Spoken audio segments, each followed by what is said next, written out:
What's poppin'? It's your girl Jazzy J. How y'all doing today?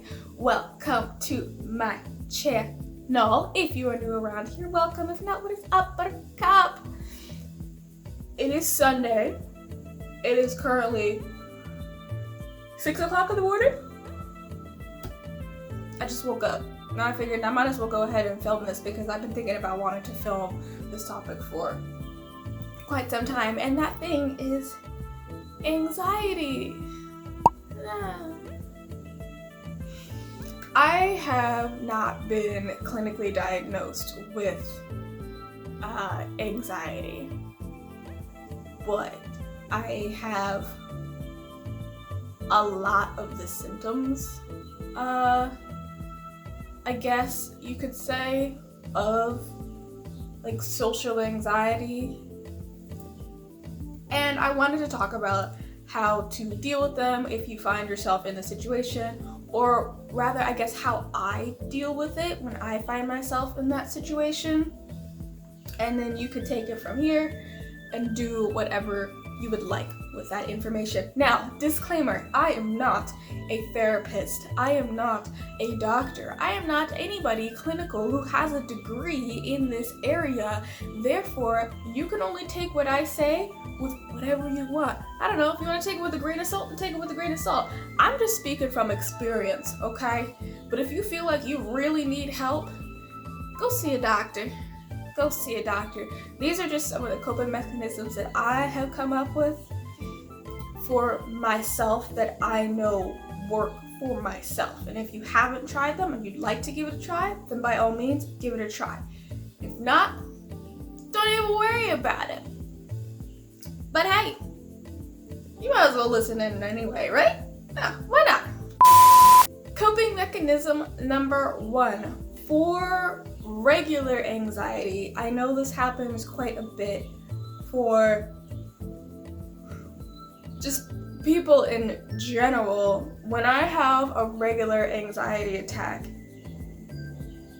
I know the symptoms are going to be different for everybody, but for me, it just goes, my mind goes quiet. It goes very quiet, and then it goes at hyper speed as to everything that I could be doing possibly wrong, and the fact that my future is imminent failure. My heart starts to race, I start to get really hot, and I start to get really nervous, and I feel like I need to break down and start crying, except for the fact that I don't. I just stand there and I don't do anything. So whenever I find myself in that situation, which thankfully is not a lot, what I typically end up doing is going through like a checklist of everything in my life that is happening, everything that I want to be happening, and making sure that they pair up. And at the end, when everything is good to go, I tell myself, you're solid, you are good, you don't need to worry about anything. So, for example,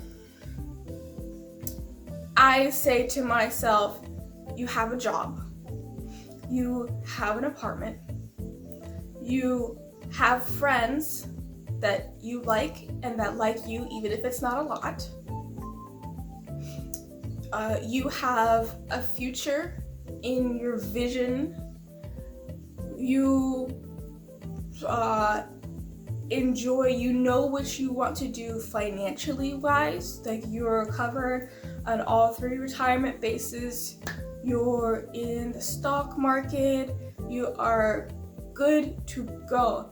And when I line that up with things that I want to do, which is have a good job, have friends, have financial stability, have financial freedom, being able to see, envision my future and actually work towards my future, I see that pretty much my checklist is starting to line up. The only thing that's not really there is like a romantic relationship, But I'm like, is it something that I need to be successful? Or is it something that I just kind of want to tack on to the end? And when I say like, oh, it's something I want to tack on to the end, and since I'm not in a relationship, there's none of the stress that comes with it, then I'm pretty good. So I tell myself, calm down, you're good, relax.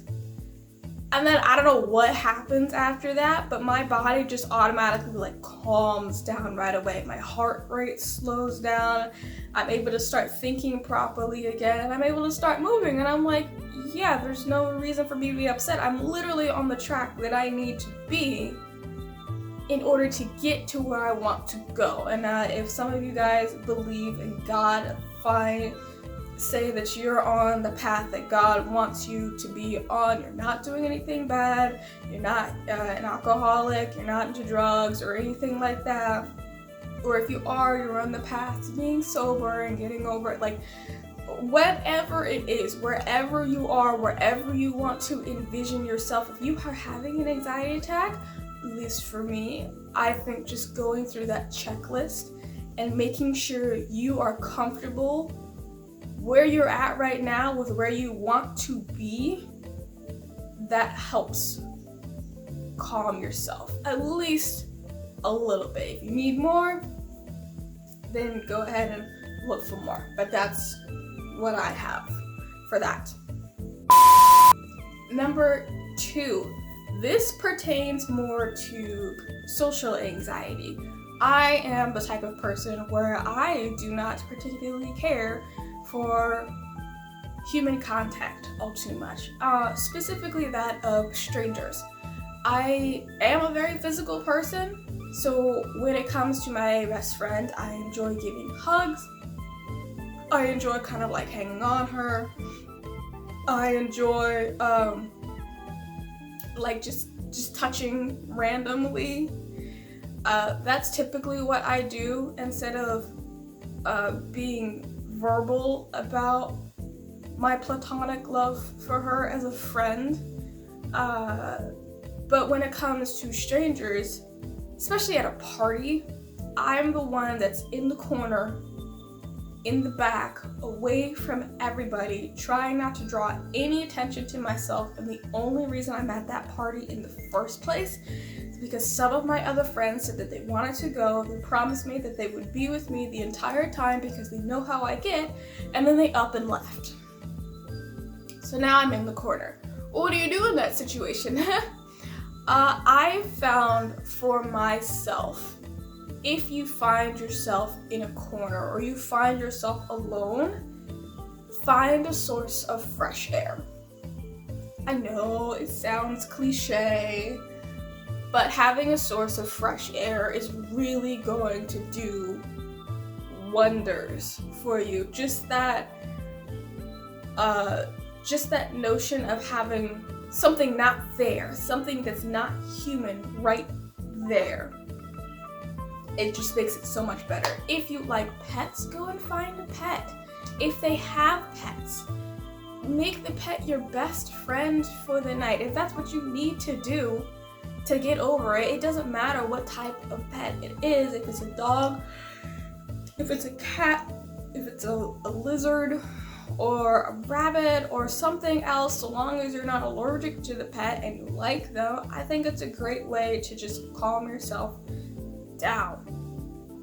Another thing that you could potentially try to do, which if you're an introvert, you can always try to find one of your friends and just latch on to them, which I found myself doing from time to time if they ever wanted me to go with them. But I'm just like, sometimes it's hard to find them, and sometimes you end up like lost and then you don't know where they are, and it gets worse. So if you're brave enough to do that and you're brave enough to go and find your friends to be with them, to calm yourself down, then do that. But if not, then don't worry about it. Another thing that I typically tend to do, and this isn't in relation to a party, this is more so in relation to just a large crowd of people. Back in, I think it was 2015, 2015 or 2016 or something like that, when I was still kind of religious. With my college, I went to see the Pope, and that was a crowd of close to 1 million people, I think it was. And I told one of the people that I was going with how I act during social anxiety panic attacks, and the ways that I need for her to be there for me so that I can calm down or not have the panic attack in general. Even if we're not friends, just having somebody there with me will really help calm me down, you know, that type of thing. Some of you will probably understand. Lo and behold, she ended up leaving me. She dipped. I don't know where she went. And I was in a sea of at least 500,000 people, and not a single person in sight was somebody that I knew. What do you do in that type of situation? What I ended up doing before I had my typical symptoms of a panic attack, which, if you're wondering, the first thing that happens is I start hyperventilating, and then I start getting dizzy. Afterwards, I pretty much just break down crying, and then I pass out. That's pretty much the steps of a typical social anxiety panic attack for me, which is a very strong response, but that's just what ends up happening. I guess that's just the lack of trust. I don't know. But the way that I got out of that situation was I actually found families that had young children in it, typically like siblings type of thing. So even though, how would I go about saying this? Even though I didn't know the family per se, it still helped with like trying to control my anxiety and whatnot that was happening, because there were two kids that kind of reminded me of me and my sibling. And whenever I saw the kids fighting, I would always, break them up and be like, this is your sibling. This is the one that's going to be there for you, hopefully for the rest of time. And sometimes it ends up being your siblings are going to be there for you even when your parents are not. Even if you end up cutting your parents off completely, which is pretty much what I did, your sibling is still going to be there for you, so you need to cherish that. You need to cherish that relationship, and you need to love them. For me, that was enough to calm me down, but just the fact of finding something that I find to be calming, like a family that even though I don't know them, I feel like I can trust them, that helped a lot. Find a group of people that you feel like you could trust, especially if there's no way to get out of the group of people. And the only way to get out will be to walk at least 10 minutes through a sea of people to get out. But it makes it hard when everybody is going in one direction. So what are you gonna do? You're gonna leave it. Just find somebody that you like. Another thing that might help is if you put on music. Maybe bring a book, try to block out the sound. If you need to bring like a stuffed animal, if you need to bring a blanket, then do something like that. I don't think there's anything wrong with that at all, So find what works for you. If it ends up coming to medication, make sure that you actually see a doctor and get clinically diagnosed, and make sure that they actually recommend you medication before you go off and get medication, okay? Because what you get might not be medication if you buy it from a random source, or it might not be medication that works for you and something ends up happening and you don't know what it is happening, and now you're just kind of stuck with the side effects of whatever anxiety medication you decided to take, provided it's not plant-based medication. Plant-based medication should be a-okay. But if you're talking about like over-the-counter type of medication, go see a doctor, you know? I think in regards to anxiety, that's pretty much all the tips that I might have for you guys. If you have any stories of anxiety that you want to share, just to get it off your chest, you're more than welcome to do that. You're always welcome to hit me up on my Instagram. I'll try to be more active. It's hard for me, but I'll do my best. I'll do my best. If you feel like there's something that you want to talk about, I don't have a lot of expertise in a lot of things, but if you want to talk about depression, and YouTube might censor me on this, so I'm just gonna spell it out right up here. If you want to talk about any of those things, then you're more than willing to do that. If you want to, go ahead and drop it down in the comments below. I might just end up making a video about it anyway. I am depressed. I have depression. I've been clinically diagnosed with depression. I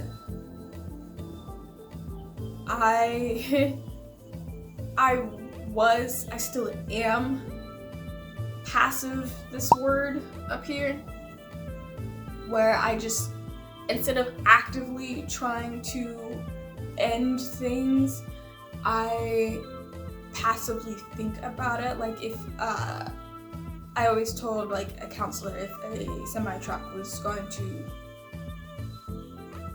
be on the road and I just happened to be next to the road, I wouldn't hesitate to jump in front of it, that type of thing, you know? So if you want to talk about more of that and how I got over my depression, or was able to control it, and how I was able to get over or control that word up there, then go ahead and drop that down in the comments below. Hopefully that will be able to help somebody figure out where they are right now. And again, I'm not a doctor.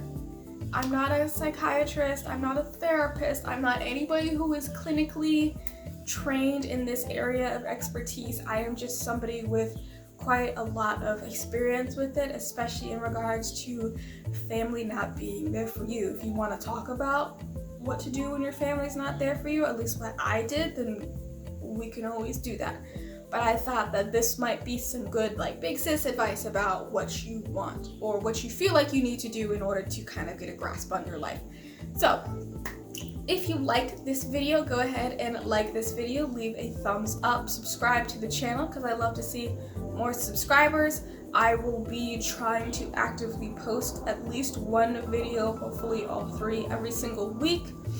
I know that I will be doing a workout Wednesday. This upcoming Wednesday, I will be doing some arm exercises. Go ahead and share this video, especially to people you know that are struggling from anxiety, and sometimes they just feel like they might want another source of help or advice from somebody else. Sometimes that just helps. It just helps. It does. Go ahead and turn on the notifications so that you know when I post another video, and I will see you guys next time. Bye!